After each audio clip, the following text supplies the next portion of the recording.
Good evening and welcome to episode 27 of the Huddy Hui. It might be level 2 again, but we're still broadcasting and there is still sport to play this weekend. It's the second to last round of the Swindale Shield this weekend, Adam, and we'll talk about rugby first, but we've got something different tonight. We've got a very talented young man in the sport of ten-pin bowling. We briefly mentioned him at the end of the episode last week, Ben Petitt. Adam, tell us about this fascinating young man. Well, last Thursday was one of the more humbling and extraordinary experiences of my life. I went ten-pin bowling with the National Open champion. He's 13 years old, and now I'm a very mediocre sportsman, as you know, right arm optimism, very poor rugby player. The sideline was my best friend, but I thought that I'd never lose to a 13-year-old in anything. But I got my ass kicked, 244 to 91. And then it was worse in the second game. This young lad bowled 266 and I bowled 141, and he was annoyed that he didn't double my score. Now, Ben Petitt is the New Zealand champion for ten-pin bowling, and on Tuesday he was on the front page of the Dominion Post, and Ben's with us now. Now, Ben, tell us about the national championship that you won, how many competitors there were, how difficult it was an event to capture. So there were quite a few competitors. I'm not too sure on the exact number, but most of them double my age at least, which was quite nerve-wracking, obviously, because you're playing against people that have been bowling since before I was alive. And yeah, it was quite nerve-wracking because playing against these guys and then being on the pressure because you could beat them is, yeah. And this thing goes for hours. So you qualified third, and that involves a dozen games. And then you've got to play 15 more against 7 reigning champions. So take us through that journey. So we obviously entered the tournament for experience because it's against it's never expected to win. But 12 games across 3 days, I'm pretty sure it was, for qualifying. That's not much at all. But then on Monday, we had to bowl 15 games in 5 hours, which is a lot, with just 5 minutes between games because we have to switch lanes each time. But pretty full on. And you were behind for a lot of the contest. So explain your scoring progression and how you caught up and won at the end. Yeah, so at the start, in the finals, I bowled a 151 game, which was horrendous. I was immediately second last in the finals out of 16. And then for the next 6 or 7 games, I averaged 233 or something like that. And then bowled a 127, which is the worst game I remember bowling in the past year. And then in the last 6 games, I bowled my best 6 games ever, which was 14.02, which is a 233 average, and that sealed the deal. And how did you recover from bowling 127, which for an average Joe is not bad, basically double that score and beat 7 older guys? What was their response, and how did you recover that poor score? I think they were just quite surprised because after my 127, I kind of just walked off, kind of brought my mind back, and then started bowling better. I sort of knew that I had already been bowling well, so just kind of tried to keep it up. But normally I would never be able to recover from something like that because I went from 2nd to 7th. So it was quite a jump, but I was something like 250 pins behind with 6 games left and managed to catch up. And you won by 65 pins. Yeah. I don't know, good amount. But yeah, because going into the last game, I was something like 20 pins ahead. So I kind of was focusing on my own game, and then occasionally I'd look over to see what Ash, who was in 2nd place, was on. And yeah. So, Ben, tell us how you got involved in ten-pin bowling. It's not simply just a social event that got you hooked in. Tell us how you got involved in that sport. So my parents used to bowl before they had my brother and I, and they got my brother into a league down at North Sea Tenbin, and he was about 6 or 7 at the time. I was 3 or 4, and Mum took me down to one of the lanes, and we just bowled down there when Will was bowling league, and the owner of the centre at the time came over and said, kind of, why isn't he bowling in the league? And Mum said, he's only 3. So, and then she said, oh, I mean, may as well bowl in the league. It's unfair that you're over here and your brother's over there. So I joined the league, and it kind of kicked off from there. And this is a serious endeavour for you. Explain how much training is involved in becoming the national champion. So I actually just got back from training. I bowl 6 nights a week normally, sometimes 7 if I can sneak it in. And it's normally 2 to 3 hours ish. And yeah, 2 to 3 hours on focused bowling, focused everything, trying to get better and everything like that. And when you played me, I noticed you were bowling with 2 hands. I accused you of cheating, but apparently two-handed bowling is a highly regarded technique. Explain why you bowl with 2 hands instead of 1 hand. Yeah, so it's kind of like the normal, like the second normal now.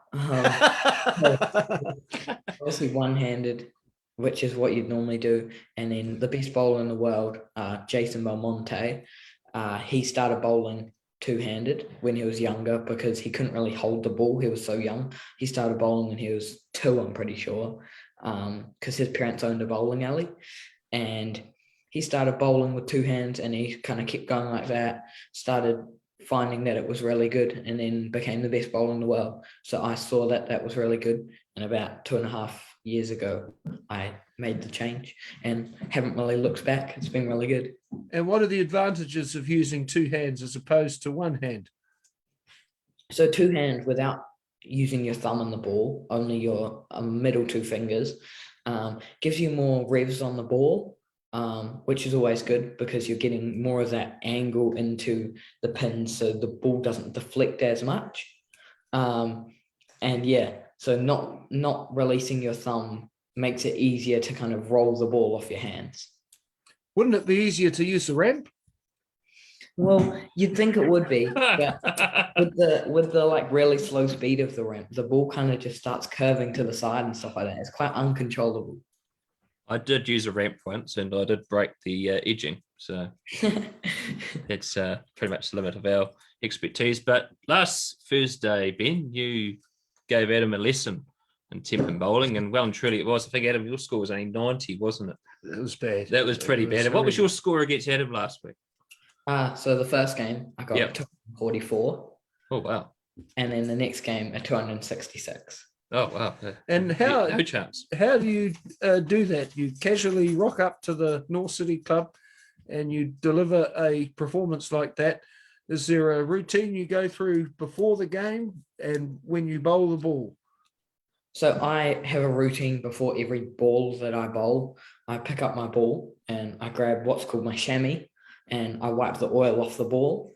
And then I get to the approach and I wipe the sole of my shoe. You might have noticed the people that bowl, they have a different sole on their shoe that they slide with, and kind of more slippery means that they can have a more smooth delivery.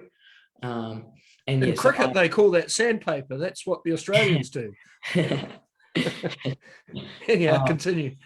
Yeah, so sometimes when you're walking on the carpet and stuff, you pick up these little bits that feel kind of like sand.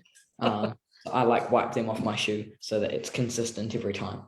And the other thing you introduced me to, and I had never heard this before, and I think a lot of laymen who go bowling have never heard this before, but there's such a thing on the lane called oil patterns. Explain what that is and the advantage that you have in being able to understand what the oil does to the runway. So they have a computerized machine, and that costs a lot of money. And it puts down oil. You can select it's got a proper computer inside it. So you can put select what oil pattern you want to put in, and it's normally between 20 and 30 mils of oil spread across 35 to 45 foot ish, and the lane's 60 foot. So it's, if it gets down to like 35, it's nearly only half the lane. But so once it gets off that oil, it starts to turn the corner and hook. And yeah, so understanding the kind of theory behind it obviously gives me an advantage, because I know where I need to stand, where I need to hit at the arrows on the lane, and where I need to get my ball out to before it curves, kind of by only looking at a bit of paper. What advice would you give to Adam next time he takes you on in Tempin bowling, and how could he improve his technique? I don't really know. It's quite hard for someone to kind of just go down there, because you kind of just pick a ball off the shelf, mainly by color if you want, and your fingers and thumbs don't actually fit the ball properly, you'd imagine. But with guy down at North City, Harry Foster, he drills my bowling balls, he does everything like that for me, and he makes it perfectly for my fingers and thumb. So that's really good. And there's a lot of people at North City who've helped you, and we're a rugby program. Tell us about Chris Pollock's father. He's an incredible bowler. Yeah. So Rob Pollock, he is one of my two coaches. He, about a year ago now, he bowled his first 300 game at, I'm pretty sure he was 74. And it was really cool because he bowled it in front of myself and all the other youth bowlers that he coaches. So yeah, to see him be able to do that after he's had at least one 299 game in the past. So that was really cool and really good bowler. And tell us, Ben, what is next in your future? You're the national champion.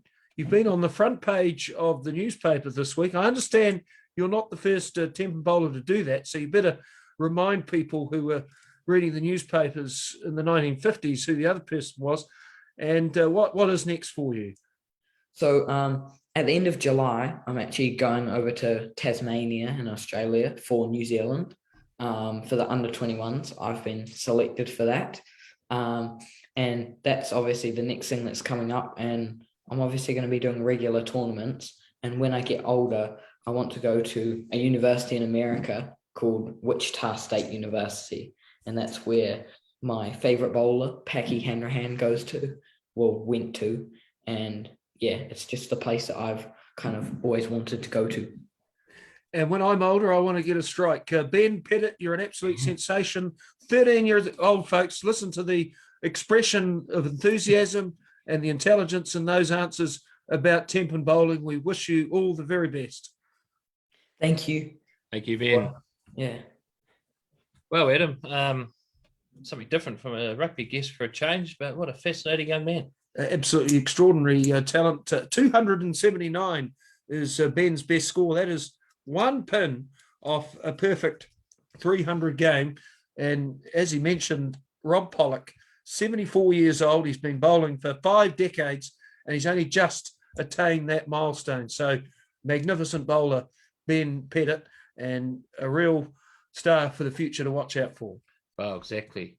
And all the best to him. He's had a fantastic week and heavily covered by the media.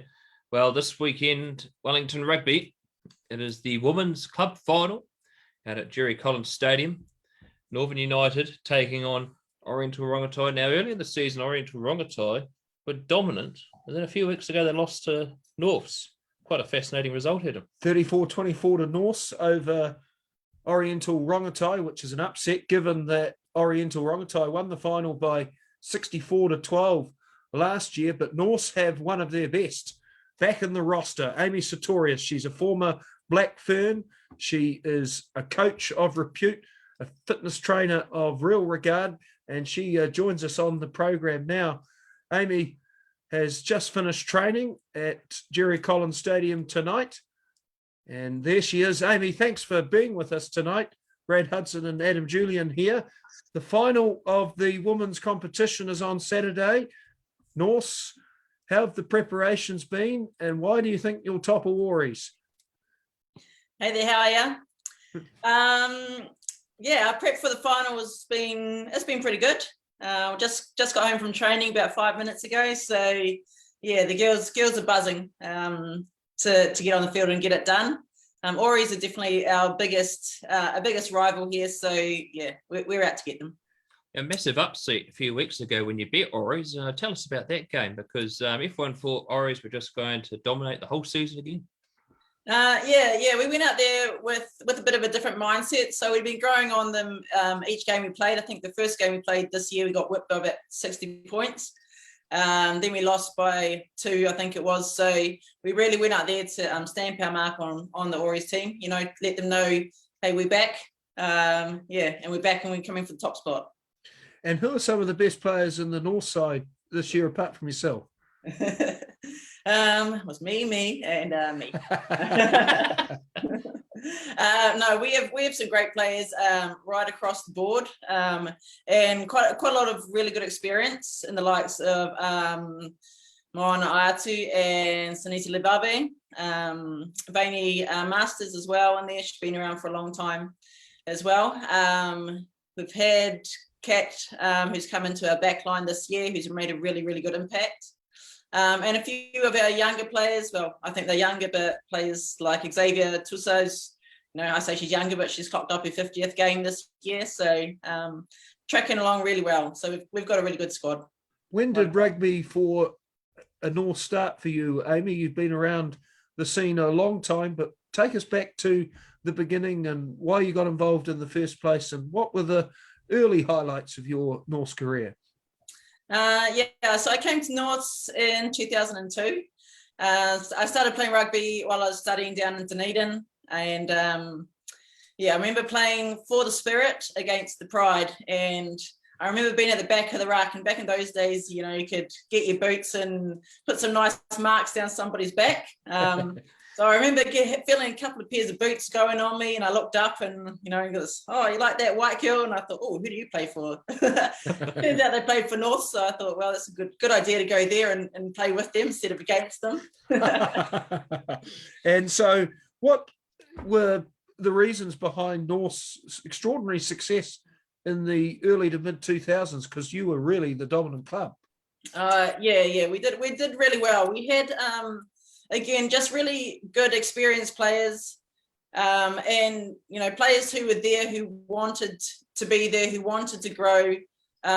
We had great coaching, so the girls were coming to training and learning each time, and we just had a relentless attitude. You know, we said, we are number one, we're going to keep being number one, and, you know, anyone who tries to come at us, we'd just try and topple everybody. So Aimee, tell us about your Black Ferns career, and you made your debut out at Jerry Collins Stadium for the Black Ferns. Tell us about that. Yeah, I did. Yeah, that was pretty special for me. Although, to be honest, I thought I would like to debut the week before, just because I'd get an extra game under my belt. But no, that was really special. I knew they kind of held me out so I could debut and start on my debut there, which was great. And I had so much support. Like we came to the ground to have a walk through the day before, and, you know, that my team and the club had put little banners in the windows, and, you know, they had made a big banner for me at the ground, which they hung up, which still hangs up like in my garage today. So for me, it was a really special time just to run out there. And do my family and my club and my city proud by putting on that black jersey. And you earned the mantra, the Axe. Explain who gave you that nickname and what is your most memorable tackle, because that's your reputation as a destructive defender in the women's game. I try not to miss too many tackles. Pride myself on that. But the name actually is probably a bit of a disappointment, came from soccer. Yeah, so I was a soccer player first and played both rugby and soccer for a long time. But I was a defender, so I'd slide tackle a lot. And so my coaches said, oh, you're a bit of a bloody meat axe.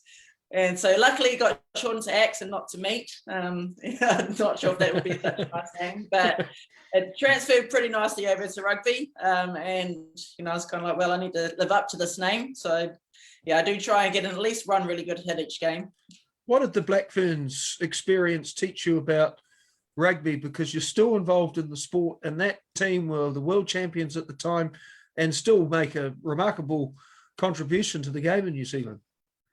Yeah, just being in the Black Ferns just gives you just showed me another level altogether, and it shows you, on the journey to get there is probably the big thing that, you keep striving, you never give up. It took me 7 years from when I was identified in kind of the wider squad to actually get my run-on jersey. So it was a lot of just persistence, and how much did you want today? I just kept going. Right, I'll try another 4 years. I'll try another 4 years. I'd set myself a goal for every 4 years just to try and get there. And for me, just getting there is extraordinary. And really one thing that really stood out for me, I remember being at training, and everyone used to lift on the shorts, and it was a transition to lifting on the butt cheeks. I remember saying, "No, I can't do that," and the coach just said, "I don't ever want to hear you say that you can't do anything out here again." And that was the last time I ever said that. So that coming from the Black Ferns coach was a big thing for me, because I was just like, oh, they don't accept anything but you striving for the best. And I've really tried to bring that through in my whole career, really. Let's rewind the clock and go back to 2006, which was a fantastic year for the Wellington Pride. That was a really stellar year for us. We had a really, really good team and a great team culture in that year. Did help that those were the days you would go on tour, we'd go away for a game and you get to stay the night of your game. So I think that the kind of team bonding in that regard, and team bonding after the game with a few drinks, that probably helped us a lot. But yeah, we just had really good players. We had girls that I think had missed out on going to the World Cup and things like that. So we were ready to really stamp our mark. Good coaches, and we just had the mindset that we could actually get out there and do it. That final was a close one. We only won by 1 point. I think Lavinia Gould kicked the winning penalty. So yes, it's one that does stick out in my mind. Because it was something nobody had beaten Auckland in about 10 years. So, we were the first to do it. Yeah. You mentioned your relationship with Otago, educated down there, played rugby down there. And the semi-final that year, I understand they assumed they were going to win. They had the billboards up promoting the final the next weekend. They didn't let you into the aftermatch for ages, and you went down there and beat them. Tell us that story.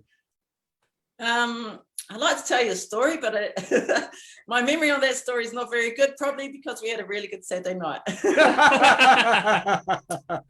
And you were Otago coach for a while, and you've transitioned into the management positions.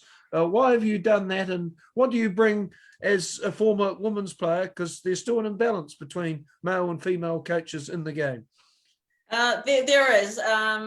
There's a big imbalance at the moment, but it's getting smaller. And a lot of it is just the women realizing that they can coach and there are pathways for them.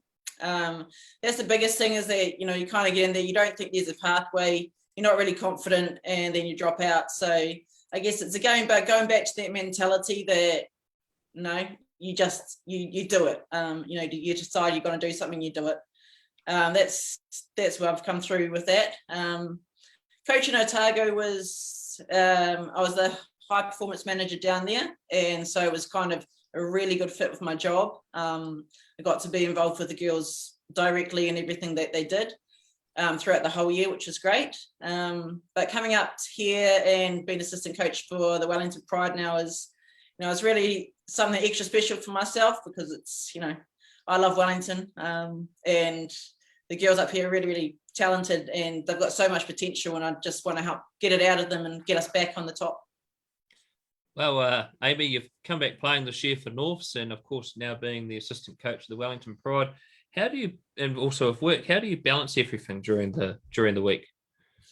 Well, I choose to not work full time so I can do rugby, which isn't great for the bank account, because unfortunately rugby in the women's space is still amateur, so we're not paid. But that's a choice I've deliberately made, because I think there is a pathway to the other end.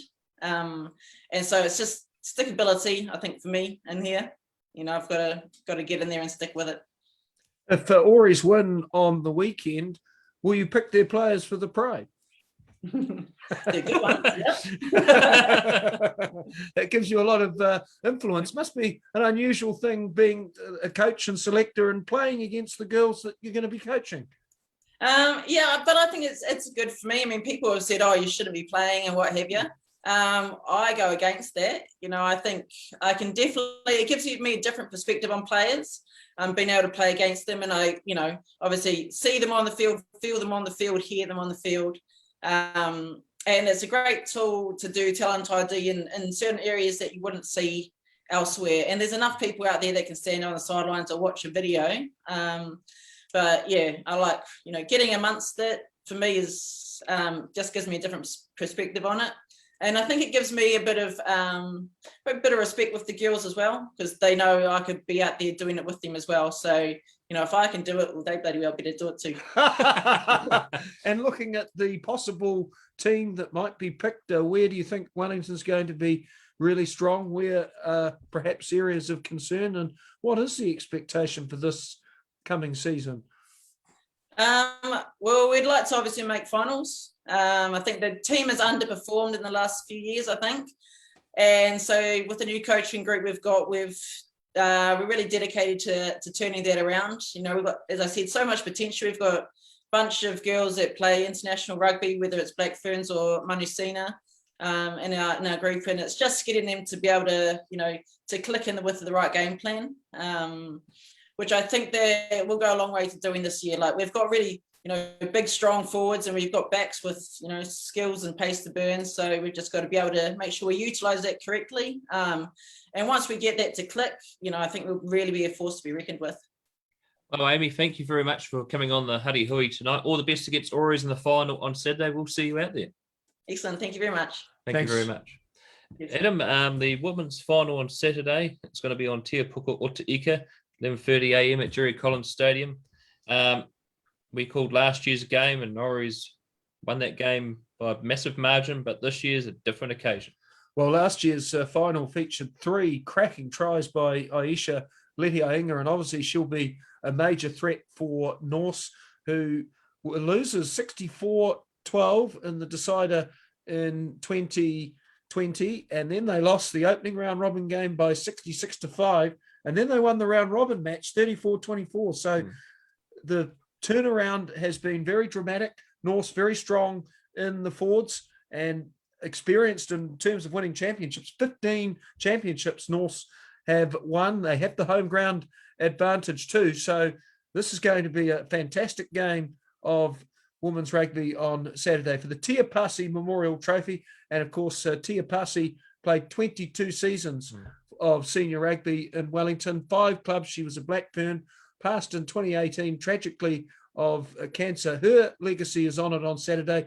And also Dawn Patasilio, her name is honoured in the first ever Dawn Patasilio medal for the player of the match. Now, Dawn Patasilio would have played a lot of rugby with Aimee, 13 years old like Ben when she debuted in 1990, and she was still playing in 2016, over 300 games for Norse.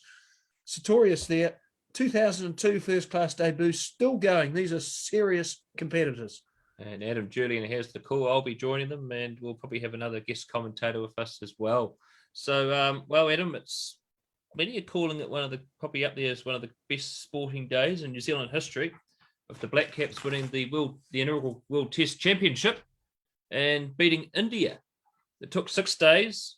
A number of days were called off with weather, and everyone thought this time yesterday it was going to be a draw, but the first hour and the last hour of the test match decided the game for the Black Caps. Well, I was flirting with the idea of going to bed at 1:15 in the morning. The Indians were beginning to launch a rear guard, although progress was slow. Wickets appeared to be unlikely, and then Neil Wagner, that lion-hearted left-hand fast bowler, removed the top all-rounder, and suddenly the dominoes fell, and New Zealand secured India's innings at 170, which left 139 to win, and it wasn't a straightforward chase. It's only a paltry total, but they lost both openers, with the spinner Ravi Ashwin turning the ball square at one point, and then both Kane Williamson and Ross Taylor were dropped, but they managed to navigate the worst of the Indian bowling in terms of threat, and Williamson scored a half century to end the match with over 100 runs and only once dismissed, which was a very significant landmark. And Ross Taylor, 37 years old, striking the winning run. And that was really fitting because Ross Taylor is New Zealand's leading run scorer. And Ross Taylor was a great friend of Martin Crowe, who, of course, had a profound impact on his success and a profound impact on New Zealand cricket history. Now, looking at New Zealand cricket history and addressing the question where the side ranks, well, the only asterisk is they haven't beaten Australia since 2011 in a test, but let's not get too negative about that. New Zealand have won 107 tests in their entire history, 449 fixtures. This side, since 2013, when New Zealand was bowled out for 45 by South Africa, have accounted for 35 wins. So that's nearly a third of every test victory achieved by New Zealand done in the last 8 years. Additionally, 2 World Cup one-day finals, winning percentage of 63 since 2013. And in 2020 cricket, New Zealand since 2014 has only had 1 year where they've lost more games than they've won. So these names, Trent Boult, Tim Southey, Neil Wagner, Kane Williamson, Ross Taylor, Martin Guptill, these are giants of the game, rewriting the history of it. They certainly are, and there's still plenty more to come. BJ Watling retiring, age 37, played the game in the morning with a dislocated finger, put it back in and kept playing in pain. That stuff of legend. Richard Hadley today on the radio reckons this is the best ever New Zealand team. Richard Hadley, of course, played in those great teams of the 70s and the 80s. But Adam, you knew Martin Crowe very well, and Martin Crowe is a great innovator when it came to cricket. He really pushed hard for the World Test Championship. It took years, a few years after he passed away. He also was responsible for creating the Cricket Max in the 90s, which actually was the birth child for T20 cricket. And your association of Martin Crowe is rather significant too. Well, I was lucky to have Martin as my boss at the Rugby channel for Sky Television for 3 years, and he really was a wonderful man. He used to complain vigorously about the fact that he was dismissed for 299 in a test match against Sri Lanka, but his email featured 299 of course. The funniest story about Martin Crowe I ever heard was when New Zealand lost a test match in the West Indies, and by that stage of his career, he'd done every role in the New Zealand team except wicketkeep. So they gave him the gloves when the West Indies required something like 20 in the fourth innings. And the players conspired against Martin to deliberately not throw the ball to him. So the batsman would hit it to third man, and the ball would be relayed to mid-wicket, to mid-on, back to the bowler. And Crowe suddenly realised what was going on with about 4 left. And so he removed the gloves, dumped them in the middle of the ground, and walked off the field. Now, that's a very demanding and polarising character, but that's the thing about this New Zealand team, which is unique. It's the memorable characters and the memorable innings. Martin Guptill's 237 against the West Indies in the World Cup. Tim Southey's 7 wickets. Brendan McCullum's 4 sixes in a row. What about Ross Taylor's 290 in Perth? The World Cup final with Kane Williamson's supreme leadership. His 258 against Pakistan. These guys are making memories. Grant Elliott's 6 on Eden Park. Don't remember Brendan McCullum's 300. That's exactly right. There's so many milestones that this group has achieved. The New Zealand cricket team, which for so long was a consistent underachiever and even a basket case, embarrassing performances, bowled out for 45 against South Africa, losing to Zimbabwe. The New Zealand under-19s in 2004 lost to Nepal. Their pavilion was an igloo, for goodness sake. New Zealand were in the doldrums, but this lineup, absolutely superb. And that victory against India, real great. And more to come. There's still plenty more to come. And Kane Williamson steady the ship. Well, he's got a long career in cricket still, and he's still in his late 20s. Well, this weekend, there are some big games in club rugby. Of course, we've mentioned before the women's final. That's on Te Puka o Te Ika. But Te Puka o Te Ika have 3 games in a row on Saturday. They also have OBU taking on Oriental-Rongotai, 3 o'clock at a venue yet to be determined due to level 2 rules. Adam also has that call there. And also Te Puko have the Manu Samoa versus the Māori All Blacks game at Westpac Stadium. Listen to that one because you can't attend that game. There's no crowd. And I'll be calling Mana versus Hips on Saturday, and we'll be looking forward to that game as well. Well, that is the Huddy Hui for tonight. It's been a pleasure having Aimee Sartorius and Ben Petitt on the show. We'll be back next week. Ciao for now.